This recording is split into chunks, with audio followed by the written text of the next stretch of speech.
Hello મિત્રો, welcome to R channel. આજે આપણે લર્ન ઇંગ્લિશ વિથ શ્રીજી ઓવરસીઝની સિરીઝનો પ્રથમ વિડીયો લઈને આવી રહ્યા છીએ. અને આજે ખાસ કરીને આપણે ગ્રામરનો રોડ મેપ વિશે ચર્ચા કરીશું, કારણ કે તમારામાંથી ઘણા સ્ટુડન્ટ્સને આ મૂંઝવણ હોય છે કે ગ્રામરનો ટોપિક ચાલુ ક્યાંથી કરવો. My name is Deep. I am your host, coach and દોસ્ત. So let us begin with our grammar road map. સૌથી પહેલાં આપણે ગ્રામરની જ્યારે વાત કરીએ, so you find multiple topics in grammar, and to learn language there are two things which are very important. One is your grammar and the second thing is your vocabulary. તમે બધા જાણો છો કે જે ગ્રામર છે તે મર્યાદિત છે, લિમિટેડ છે, જ્યારે વોકેબ્યુલરી છે તે અનલિમિટેડ છે, કારણ કે we learn the word of the day and that is our vocabulary. But when we talk about grammar, so many of the students have the difficulty from where to start the topic. તો આજે હું ખાસ કરીને આની ઉપર તમને સમજાવીશ કે ગ્રામર ચાલુ ક્યાંથી કરવું. ગ્રામરમાં ઘણા દોસ્તો ટેન્સથી ચાલુ કરતા હોય છે. ટેન્સ ત્યારે શીખાય કે જ્યારે આપણે પાર્ટ ઓફ સ્પીચ ક્લિયર હોય. તો હું આજે તમને જણાવીશ કે કેટલા ટોપિક્સ ગ્રામરના ક્લિયર કરવાના છે. તો પહેલો ટોપિક છે આર્ટિકલ્સનો. આર્ટિકલ્સ શું હોય? Articles means there are three articles, a, an and the. Articles nouns માટે વપરાય છે, અને નાઉન જે છે આપણો બીજો ટોપિક છે.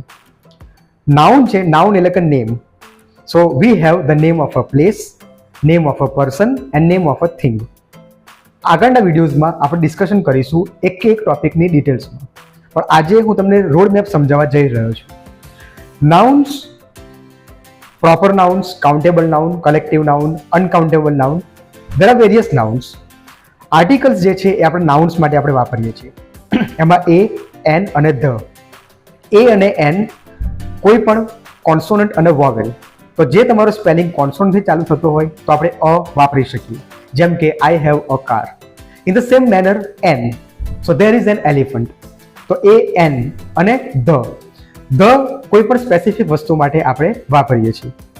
તમારું જ્યારે આર્ટિકલ્સનો ટોપિક ક્લિયર થાય, then you can move forward to nouns. To understand nouns, you have to realize that there are 4 to 5 categories of noun. અને દરેક નાઉનમાં કયા આર્ટિકલ્સ મૂકવા તે પણ ઘણું જરૂરી છે. તમે એકવાર આર્ટિકલ્સ અને નાઉન્સ ક્લિયર કરો, then you can move forward to adjectives. Adjectives will be your third topic. Adjectives means વિશેષણ. એડજેક્ટિવ્સ પણ નાઉન્સ માટે જ વપરાય છે. કોઈ પણ નાઉનના સંદર્ભમાં વધારો કરવો હોય તો આપણે એડજેક્ટિવ વાપરીએ છીએ. મુખ્યત્વે જે એડજેક્ટિવ હોય છે, વિશેષણ છે, તે 4 રીતે વપરાય છે. એક હોય છે colour, size, quantity and quality. આ પણ આપણે ડિટેલમાં ડિસ્કશન કરીશું આપણા આવનારા વિડીયોઝમાં. તમે જ્યારે એડજેક્ટિવ્સથી વેલ ફેમિલિયર થઈ જાઓ, then you can move forward to verb. Verb and adverbs. Verb is one of the most important topics of grammar. Verb બે પ્રકારના હોય છે. એક હોય છે રેગ્યુલર વર્બ, બીજો હોય છે ઇરરેગ્યુલર વર્બ. રેગ્યુલર વર્બ એટલે કે બધા જ એવા વર્બ્સ કે જેનું પાસ્ટ ટેન્સ અને પાસ્ટ પાર્ટિસિપલ ઈડી થી એન્ડ થતું હોય, જેમ કે play, played, played, cook, cooked, cooked, ask, asked, asked.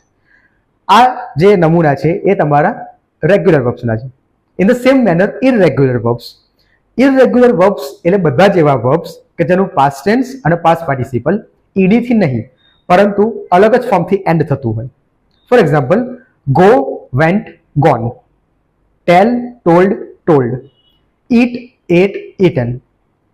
આ જે છે ઉદાહરણ એ આપણા છે ઇરરેગ્યુલર વર્બ્સના. તમે જ્યારે વર્બ્સ સમજો તો વર્બ્સ આર એક્શન્સ, ક્રિયાપદ જેને આપણે કહીએ છીએ. તો પછી આગળનો ટોપિક છે એ છે એડવર્બ. એડવર્બ એટલે શું? તો એડવર્બ એટલે કે adjective.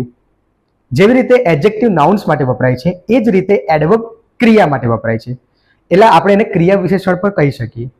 So you can frame this in this way that adjectives are used for excessive information about a noun.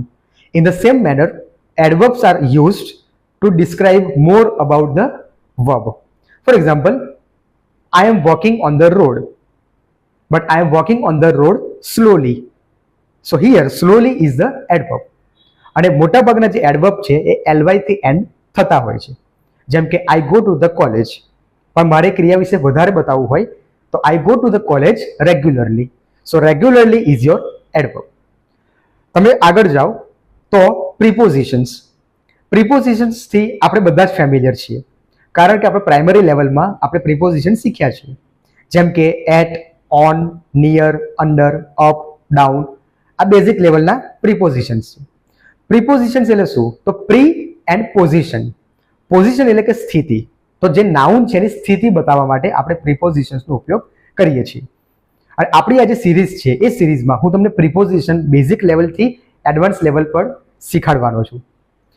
પ્રિપોઝિશન્સ clear થાય એના પછી આવો ટોપિક એને કહેવાય કંજક્શન. કંજક્શન એટલે કે બે વાક્યનું જોડાણ કરવું. બે વાક્યનું જોડાણ normally on the basic level and but. These both are the conjunctions that we can use.